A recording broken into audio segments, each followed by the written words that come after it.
Hello, my dear students. Today I am going to give some brief idea regarding Indian financial system. Indian financial system is divided into 5 units.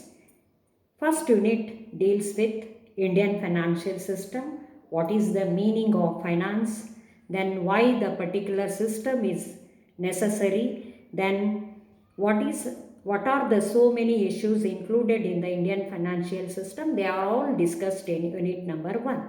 Then unit number 2 discuss regarding financial market. What is financial market? What are the various components of the financial market? They are all included in unit number 2.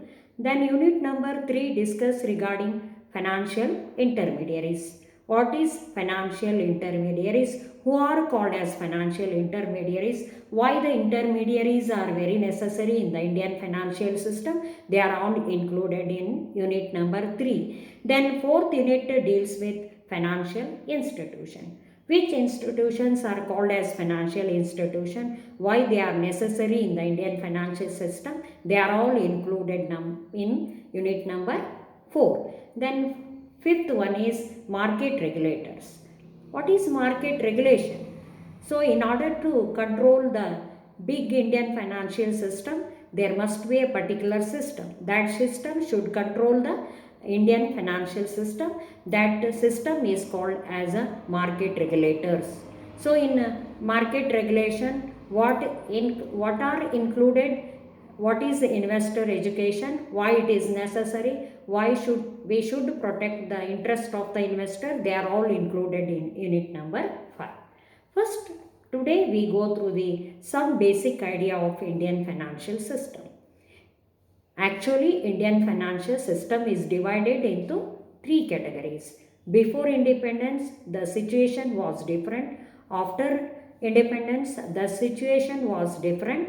Then up to 2000, there is a lot of change in the Indian financial system. Then up to 2002 till today, there is a lot of improvement in the Indian economy. So we have to discuss about what are the 3 stages in the Indian financial system. First stage, before independence, the whole Indian economy was under the British control. There are no Indian banks were there in India.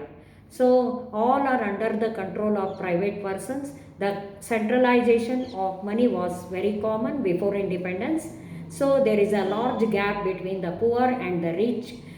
So they are not providing the banking facilities to an ordinary person. This was the situation before independence. But after independence, what happened? The Reserve Bank of India was established in the year 1940. Under the direction of Reserve Bank of India, so many independent Indian banks were established. When all independent commercial banks were established, they started controlling our Indian economy.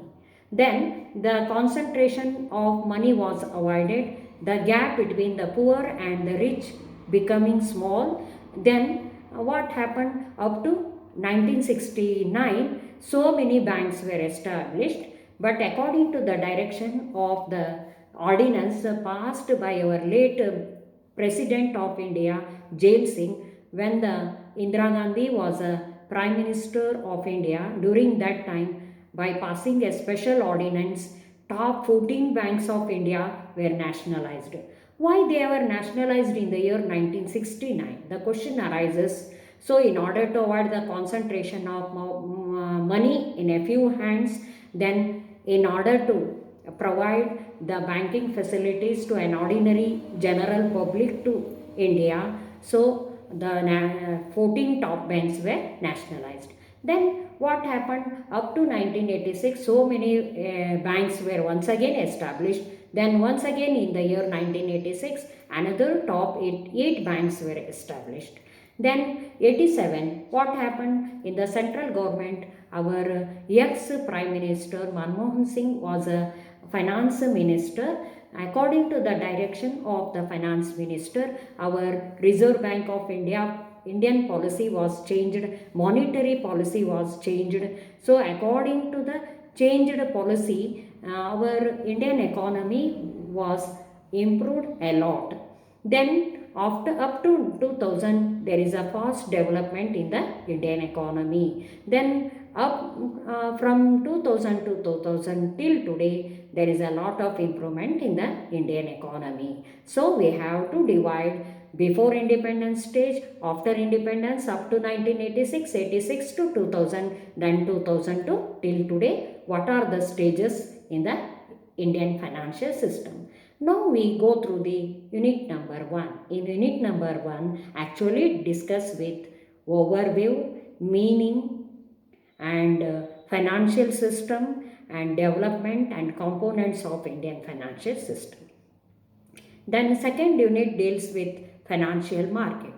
According to your idea, market is a place where buying and selling takes place. But what is a financial market? Is there any particular market which will buy and sell money? No, that is not possible. Buying and selling money is not possible, but investing and collecting money is called as a market, financial market. So financial market is divided into two categories, money market and capital market. This topic will be discussed in unit number 2. Then unit number 3 is regarding market intermediaries. Who are the market intermediaries? They are the mediators in between the general public and the financial institution. So if I have a 50,000 amount of money in my pocket, I want to convert that investment in a profitable manner, or I want to invest that money in a profitable manner. If I directly approached the share market or stock market without any advice, if I invested that money in a Bombay share market, definitely I will suffer a heavy loss because I have no basic idea regarding share market or the stock market. During that time, some mediators will advise how to invest our money, how to get more profit out of investment. So for that reason, financial intermediaries are very necessary. They are the mediators in between the general public and the financial institution. Then fourth unit deals with the financial institution. Financial institutions are those institutions which are established to collect money and give the advance in favor of the general public who are in need of money. Financial institutions are divided into two categories. One is called banking institution and another one is called non-banking institution. Banking institutions are those institutions which are registered according to Banking Regulation Act 1949. Non-banking institutions are those institutions which are not registered according to Banking Regulation Act. Example, all commercial banks are called as a banking institution. Example, insurance companies and private finance corporations are called non-banking institution because they are not registered according to the Banking Regulation Act. They are not controlled by the Reserve Bank of India. Then the last unit is market regulator. We have a wide financial system. In order to control this system, some market regulators are very important. So in market regulation, some rules and regulations are framed by the government of India in order to control the Indian economy. So they are included in the market regulators chapter. Who are the investors and why the investor education is required, how to protect the investors fund, why the investors education is the most important aspect in a modern Indian economy. Then if any person suffered any loss, then how to get the remedy from the court, they are all included in the market regulators. So by this I give some brief idea regarding Indian financial system. In the next video I will give some another idea regarding Indian financial system.